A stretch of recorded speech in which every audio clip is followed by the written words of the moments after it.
We're with Lurppis now from WinFakt, and welcome to Kiev. I understand that you've got a bit of a sinus problem on landing. You want to tell me about that?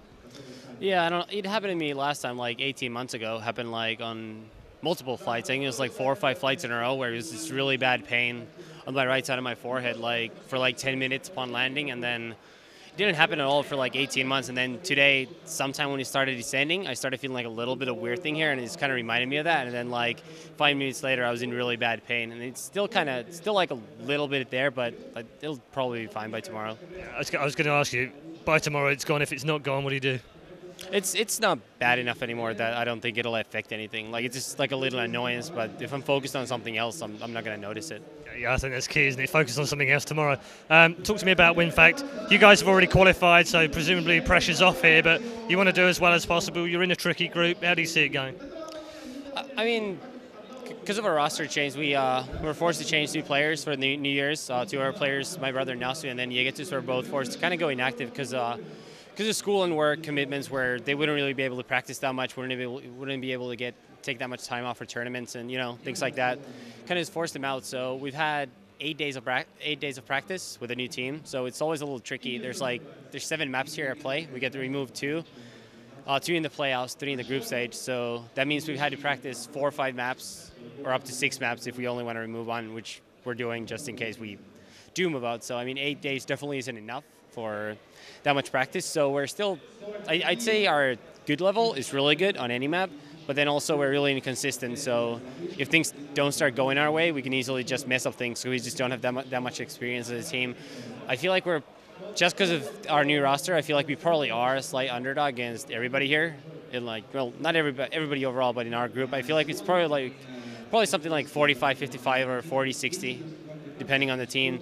So I do think it's almost like a coin flip in the match against everybody. I do think we can easily advance, but we could just as easily drop out. So I mean, it's hard to guess. I think after the first game against Fnatic, we'll have a lot better idea of how things are going. Yeah, that's going to give you a perfect start, really. Isn't it going to tell you what you need to do?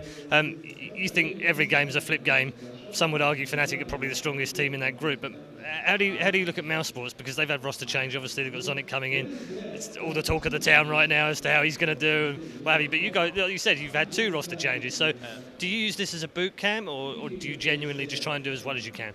Well, I mean, we want to do as well as we can, but it's also, tournaments are always learning experiences. It's like there's no better way to learn than actually going to tournaments. There's only so much you can get out of practice. So every now and then you actually have to go out there and do it, and then see what you're doing wrong, and then fix it. Like you said, we're already qualified for the World Championship, so we don't really have pressure to do really well here in that sense. But obviously, we still want to place high and get a good placing here. And then as far as mousesports go, I really don't know how it's going to go. I have no idea how good Zonic is, a German, and I think that could cause a lot of problems because mousesports has always been known as a really tactical team, and they play really slow, so their mid game has to be really good. Their communication needs to be really good so they can execute all the stuff they want. And if Zonic isn't on the same page with everybody else with comms and everything, it could cause a lot of problems. So it depends. I also think they're probably really motivated because of their change.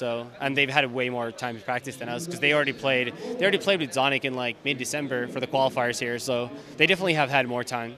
Okay. Final question then. Prediction time. Your top 3 from this event. What is it? I'd say SK Navi and then whoever tops our group. All right. Thank you very much. Good luck tomorrow. Thanks. Thank you.